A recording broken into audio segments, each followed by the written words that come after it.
su amor. Deja que todo renueva. Estoy cansado de buscar y no poder encontrar a una persona que me llene el corazón. Estoy cansado de buscar y no poder encontrar a una persona que me llene el corazón. Y llegaste tú a iluminarme con tu luz que llena mi corazón y que echa fuera el temor. Y llegaste tú a iluminarme con tu luz que llena mi corazón y que echa fuera el temor. Te encontré cuando más necesitaba de un abrazo de ternura que llenara mi alma. Te encontré cuando más necesitaba de un abrazo de ternura que llenara todo mi corazón.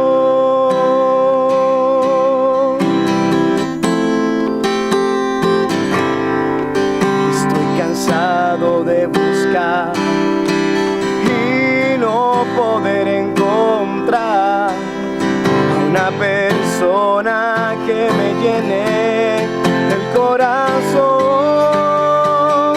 Y llegaste tú a iluminarme con tu luz que llena mi corazón y que echa fuera el temor. Llegaste tú a iluminarme con tu luz que llena mi corazón y que echa fuera el temor. Te encontré cuando más necesitaba de un abrazo de ternura que llenara mi alma. Te encontré cuando más necesitaba de un abrazo de ternura que llenara todo mi corazón.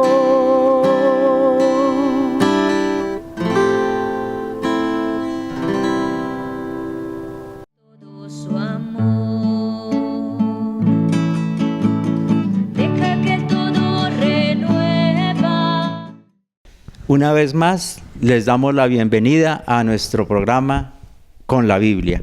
En esta oportunidad hemos invitado al seminarista Adrián, que pertenece a la diócesis de Chiquinquirá, Boyacá. Bienvenido, Adrián. Hola, Martín, ¿cómo estás? ¿Cómo te ha ido? Bien. Adrián, ¿usted estudia en el Seminario Nacional Cristo Sacerdote? Sí, yo estoy en el Seminario Cristo Sacerdote. Estamos próximos a iniciar la etapa teológica en primero de teología. ¿Qué diferencia hay entre teología y filosofía? Bueno, en la filosofía busca dar razón del conocimiento, mientras que la teología busca dar el conocimiento, pero desde la mirada de Dios. Qué buena diferencia. O sea que diríamos que las dos carreras se entrelazan para formar a una persona. Claro, Martín, tenemos que entender que la una necesita de la otra para poder entender, y más en este mundo en el que vivimos, se hace muy necesario que el candidato al ministerio sacerdotal tenga una respuesta clara ante los hombres, ya que ya pues las personas ya no comen entero, entonces uno tiene que también tener una preparación muy buena en estas dos ramas de la filosofía y la teología. Yo creo que para cualquier persona es importante la filosofía, ¿cierto? Sí, la filosofía es muy importante. Yo creo que todas las personas deberíamos filosofar, ya que nos enseña a ser personas, a buscar nuestra propia identidad, no la identidad que se está manejando ahorita, no, eso son ideologías que están mal sanas. Yo pienso que la filosofía es también un estilo de vida. Bien, ¿usted de dónde es? Bueno, Martín, estoy para la diócesis de Chiquinquirá, pero soy nacido de la ciudad de Bogotá. ¿Qué hace tan lejos de casa? El Señor en sus designios me ha llamado a prestar el servicio a esta diócesis y me siento pues muy contento de estar en ese proceso hacia el sacerdocio para en un futuro ministerio ofrecerlo a esta bella diócesis de Colombia. Nos decía usted que tiene otras profesiones. Sí, bueno, yo durante el colegio pues había empezado a hacer una técnica en música, luego me diplomé en música litúrgica de la Universidad Javeriana y inicié un proceso formativo en filosofía con la Universidad de La Salle en Bogotá. ¿Cuál es la importancia de la diócesis de Chiquinquirá en la iglesia? Bueno, la diócesis de Chiquinquirá le ha aportado mucho a la espiritualidad mariana de Colombia. Nosotros, como sabemos, ahí está el cuadro de Nuestra Señora de Chiquinquirá, que el año pasado, con gracia de nuestro Señor, fue visitado por su santidad Francisco en ese traslado desde su basílica a Bogotá. Y yo creo que la diócesis ha marcado una huella imborrable, inclusive dentro de la historia nacional, especialmente si hablamos desde la parte de la visita que hizo Simón Bolívar en sus batallas libertadoras y de todo el milagro que se hizo en torno al cuadro de Nuestra Señora de Chiquinquirá. ¿Cómo usted recuerda algo del milagro en torno al cuadro? Bueno, es un cuadro, estamos hablando de la época de la colonia, un trozo de lienzo que fue pintado, pero que pues por el pasar del tiempo pues fue perdiendo su color, después fue desechado, usado como un saco para secar café, y una señora, María Rosa, toma este cuadro, ve la importancia y lo adecúa, lo coloca en un lugar para darle culto, y de una manera especial este cuadro se renueva, ¿no? O sea, milagrosamente el cuadro se renueva, y es lo que nosotros hoy tenemos, lo que podemos ver hoy en día ya en su basílica en Chiquinquirá.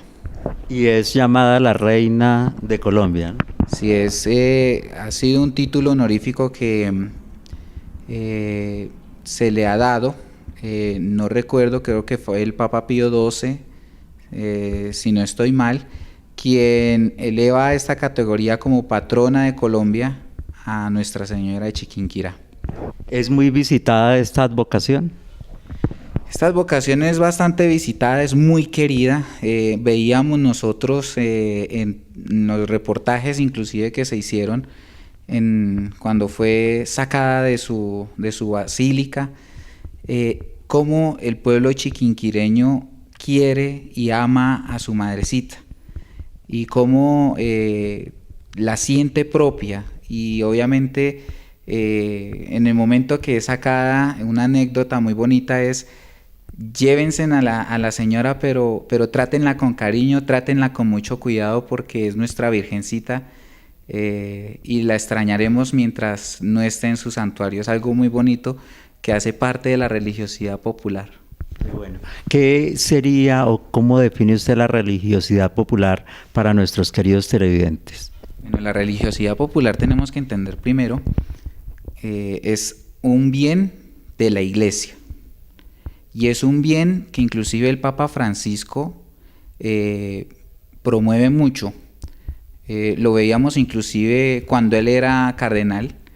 Él promueve mucho estas devociones y son bastante importantes. Sabiéndolas llevar, muestran una espiritualidad del pueblo y de las personas, y eso hace crecer en la fe a muchas comunidades y personas también. Bueno, muy bien. En un momento seguiremos hablando un poco más de su diócesis y de su vida.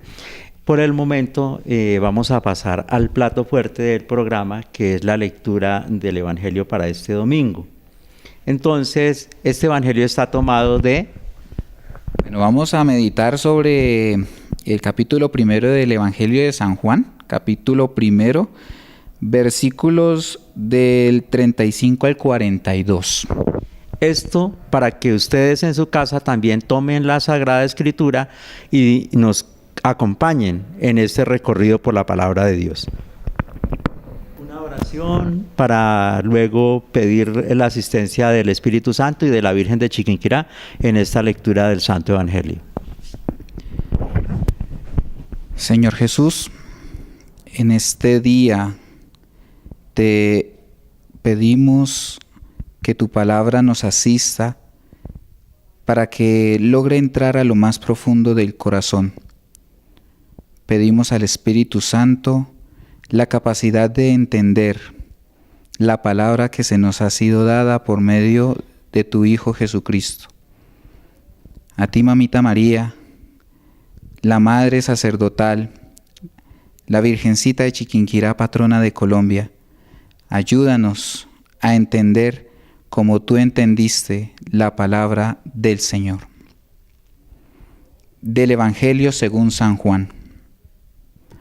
Al día siguiente, Juan se encontraba de nuevo allí con 2 de sus discípulos. Fijándose en Jesús que pasaba, dijo: «He ahí el Cordero de Dios». Al oírle hablar así, los 2 discípulos siguieron a Jesús. Jesús se volvió y al ver que le seguían, les preguntó: «¿Qué buscáis?». Ellos le respondieron: «Rabí», que quiere decir maestro. «¿Dónde vives?». Les respondió: «Venid y lo veréis». Fueron pues, vieron dónde vivía y se quedaron con él aquel día. Era más o menos la hora 10:00. Andrés, el hermano de Simón Pedro, era uno de los 2 que habían oído a Juan y habían seguido a Jesús. Andrés encuentra primero a su propio hermano, a Simón, y le dice: «Hemos encontrado al Mesías», que quiere decir Cristo. Y se lo llevó donde Jesús. Fijando Jesús su mirada en él, le dijo: «Tú eres Simón, el hijo de Juan, tú te llamarás Cefas», que quiere decir piedra. Palabra del Señor. Gloria a ti, Señor Jesús.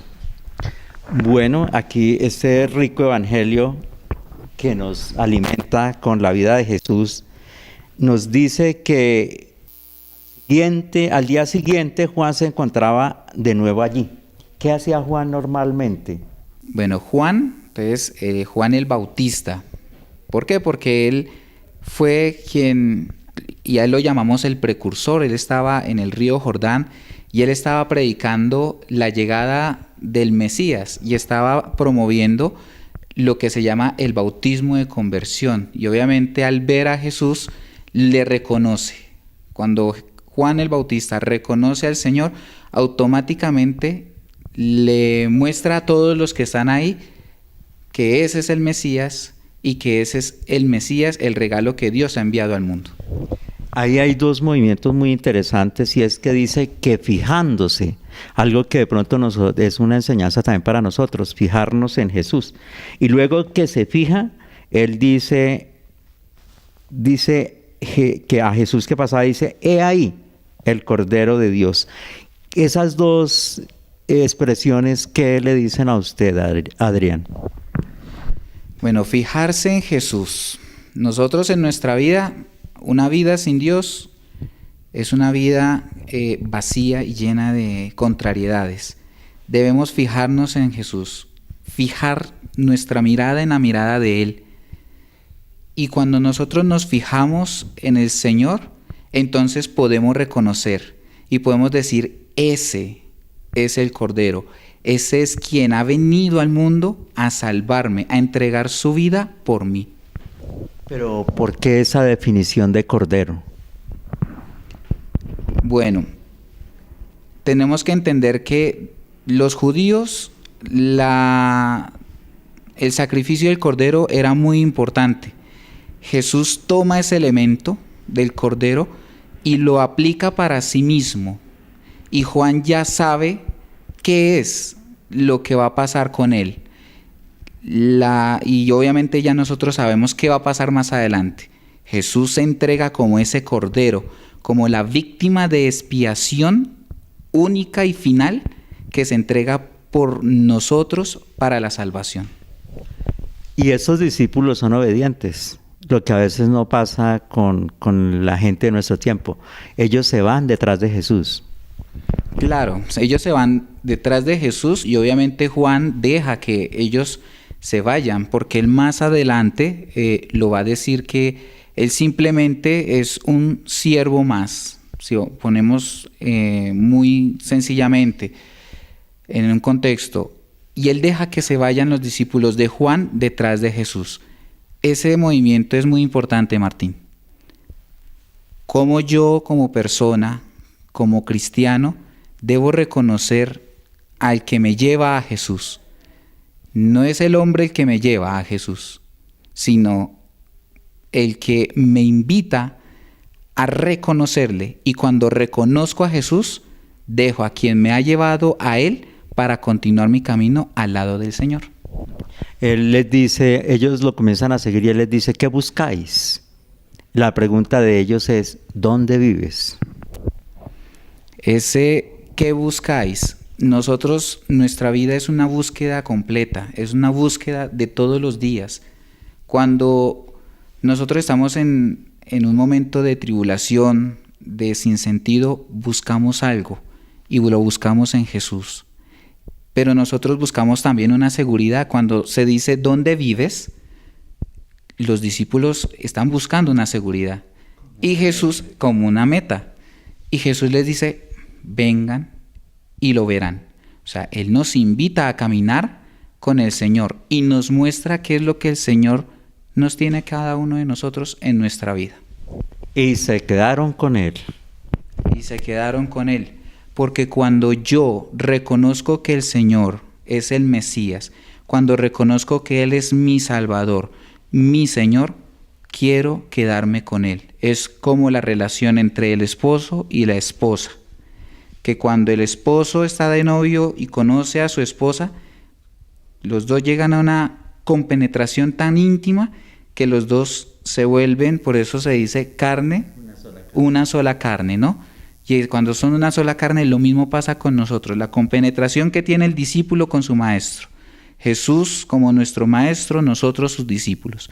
Queremos siempre estar con el maestro y vamos a fundirnos en el amor que el maestro nos entrega. Una cosa interesante es que aquí Andrés, al encontrar a Jesús, él se va a buscar al hermano que se llama Simón. Ya sabemos que Simón quiere decir quebradizo. Y se va a buscarlo y a decirle, hemos encontrado al Mesías. Las buenas noticias hay que compartirlas, ¿no? Aquí hay un movimiento que es la transmisión de la fe. Cuando yo encuentro al Señor, yo no me puedo quedar con el llamado para mí, ni con la experiencia del Señor para mí. Yo tengo que comunicar esa experiencia de fe a mis hermanos. Y por eso es que se da esa comunicación hacia Pedro. Hemos encontrado al Mesías, hemos encontrado lo que tanto nosotros estábamos buscando. Esa es nuestra vida. Cuando encontramos al Señor, decimos, hemos encontrado. Y el siguiente paso que tenemos que dar cuando encontramos al Señor es salir y comunicarlo a los hermanos. Y sigue otro paso. Dice que lo llevó donde Jesús. Lleva a Simón Pedro. ¿Qué es llevar a Simón Pedro?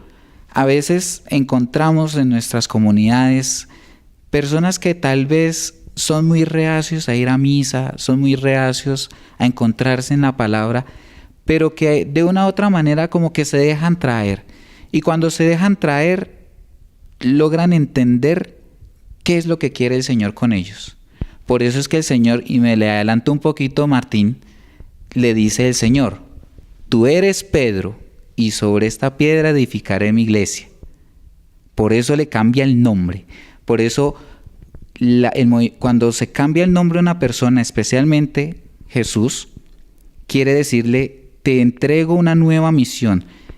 Ya no serás más pescador de hombres. Perdón, ya no serás más un pescador normal.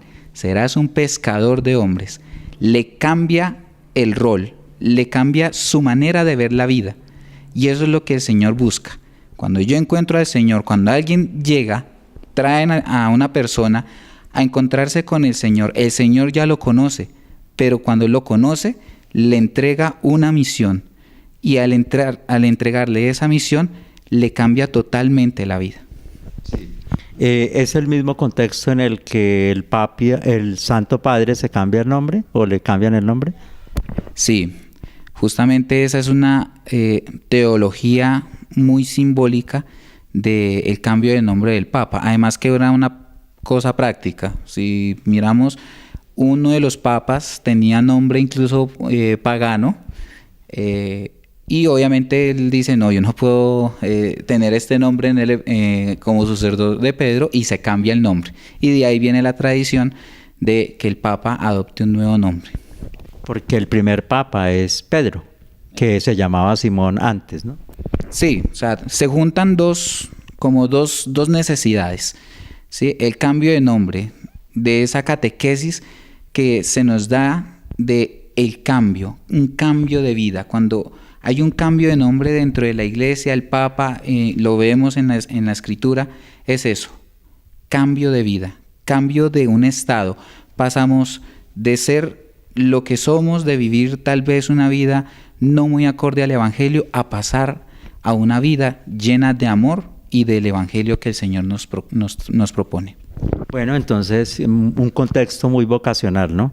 El de este mensaje de este domingo, y queremos pedirle el favor de que usted haga la invitación a las personas que quieran conocer Chiquinquirá y más específicamente el cuadro de la Virgen, la diócesis, para que vayan, cómo llegan. Bueno, Martín, llegar a Chiquinquirá es muy fácil, hay que llegar a Bogotá primero, si estamos por acá en estas tierras de Antioquia, y obviamente llegar hasta el departamento de Boyacá. Hay obviamente mucho transporte hacia Chiquinquirá. Es una experiencia muy bonita el peregrinar y visitar a la patrona de Colombia. Es el regalo que el Señor nos da en esa intercesión admirable de María en esa advocación de Nuestra Señora del Rosario. Además de admirable, muy eficaz, porque tengo conocimiento de que por intercesión de la Virgen María se hacen muchos milagros de parte de Dios. Sí, Nuestra Señora intercede ante el Señor como lo hizo en las bodas de Caná para obrar lo que tal vez nosotros estamos necesitando. Hay incluso muchas leyendas o cosas, historias, anécdotas muy simpáticas, y es que, por ejemplo, una vez que a Nuestra Señora le iban a llevar para Bogotá y el cuadro no se dejó llevar, no se pudo sacar, inexplicablemente, no se sabe por qué. Justamente ese era como el miedo que existía del traslado del cuadro a Bogotá, y pues se dio pues muy normal, pero más o menos eso era lo que pasaba con ella. Pero más allá de esos signos es entender que Nuestra Señora, en la advocación de Nuestra Señora de Chiquinquirá, está ahí, con sus brazos abiertos, sosteniendo a su niño en sus brazos, diciéndonos: vengan, conózcanlo, porque Él es el que realmente da la vida eterna y el que nos puede brindar la salvación. ¿Recuerda cuándo son las fiestas patronales de Nuestra Señora de Chiquinquirá? Las fiestas patronales de Nuestra Señora de Chiquinquirá son el 9 de julio. Es una fiesta llena de mucho fervor. Por algo es llamada Chiquinquirá la capital religiosa de Colombia. Mucha gente. No hay hotel, no alcanzan los hoteles a dar abasto. Sí, eso es muy, muy significativo, y eso hace parte también de la devoción popular que hablábamos hace un momento. La gente que se congrega en torno a la basílica, en torno a Nuestra Señora, para darle gracias por haber dado ese sí generoso a la encarnación de su Hijo Jesús, que justamente en estas fiestas navideñas que acaban de pasar pudimos contemplar. Es una pregunta que le quería hacer. ¿Usted tiene un escudo de la advocación del Niño Jesús? Sí, bueno, este escudo hace parte de un grupo que yo cuando trabajé y presté un servicio con la Sociedad Salesiana o los Padres Salesianos en el 20 de julio en Bogotá, donde obviamente en el santuario se venera al Niño Jesús del 20 de julio, el famoso Niño Jesús del 20 de julio. Esto es una composición que se hizo para este coro, obviamente siempre teniendo presente también la infancia de nuestro Señor Jesucristo, que también es muy importante, y también es algo que muchos católicos en Colombia y en el mundo valoran y también pues rinden un homenaje y se medita sobre la infancia de nuestro Señor Jesucristo en sus primeros 12 años. ¿Esta advocación que usted nos está comentando es bíblica? Sí, es una veneración al Niño Jesús. Eso es algo que es bíblico, lo vamos a encontrar en el Evangelio de San Lucas. Justamente los que pudimos estar en las celebraciones de la Navidad, el Evangelio de Lucas nos va a mostrar toda la encarnación y el nacimiento de nuestro Señor Jesucristo hasta su pérdida de hallazgo en el templo. Lo que, queridos televidentes, hacemos en esta advocación es recordar que la Biblia nos habla de Jesús, que fue engendrado como un niño de la carne humana, pero con el Padre, que es el Espíritu Santo, y que se hizo un niño común y corriente y fue creciendo. Porque hay personas que dicen que no ven eso en la Biblia. Una pregunta: ¿por qué dice en la inscripción en la base "Yo reinaré"? Yo reinaré es el deseo que tiene Jesús en el corazón de cada persona. Yo reinaré en el corazón de quien me acoge, de quien abre la puerta de su corazón y me deja entrar para yo habitar en él. Es esa promesa que nunca se va a acabar y que siempre estará por mucho tiempo, por los siglos de los siglos. Simplemente el Señor, en un acto generoso, nos dice: déjame reinar. Yo reinaré si tú me dejas entrar en tu corazón.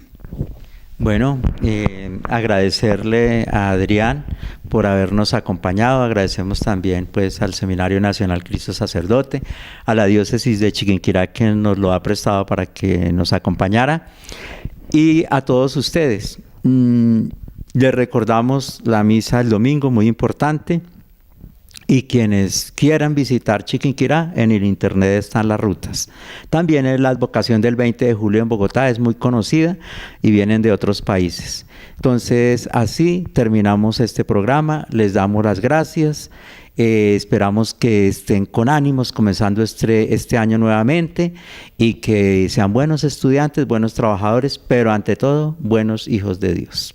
Tengan una buena semana. Agradecemos también al Canal de la Unión y a don William Toro que nos hacen posible esta grabación.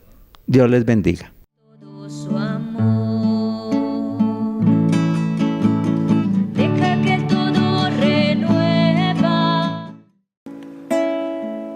Cuánto he esperado este momento. Cuánto he esperado que estuvieras así. Cuánto he esperado que me hablara. Cuánto he esperado que vinieras a mí. Yo sé bien lo que has vivido. Yo sé bien lo que has llorado. Yo sé bien lo que has sufrido, pues de tu lado no me he ido, pues nadie te ama como yo, pues nadie te ama como yo. Mira la cruz, esa es mi más grande prueba, pues nadie te ama como yo, pues nadie te ama como yo, pues nadie te ama como yo. Mira la cruz, fue por ti, es porque te amo, pues nadie te ama como yo.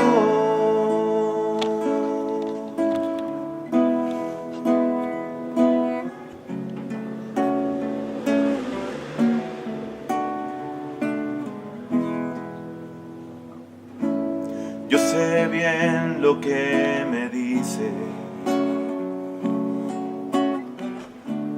aunque a veces no me hablas.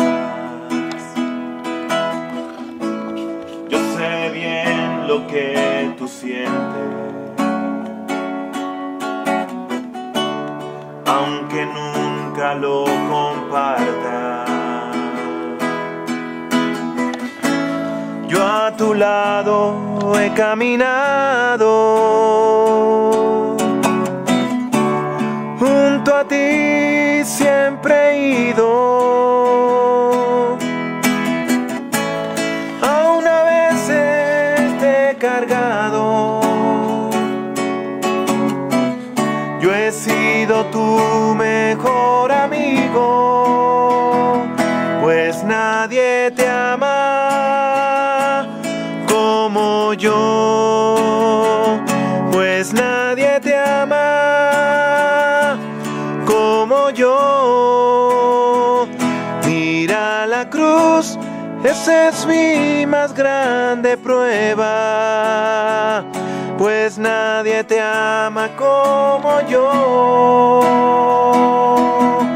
pues nadie te ama como yo, pues nadie te ama como yo. Mira la cruz, fue por ti, es porque te amo, pues nadie te ama como yo.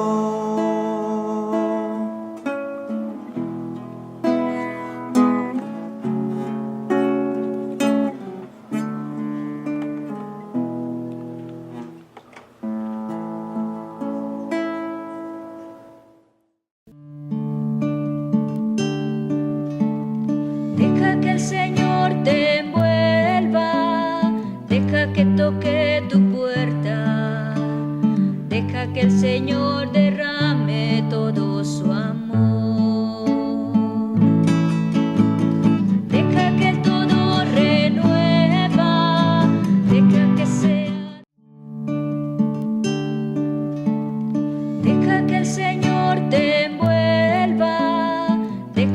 toque tu puerta, deja que el Señor derrame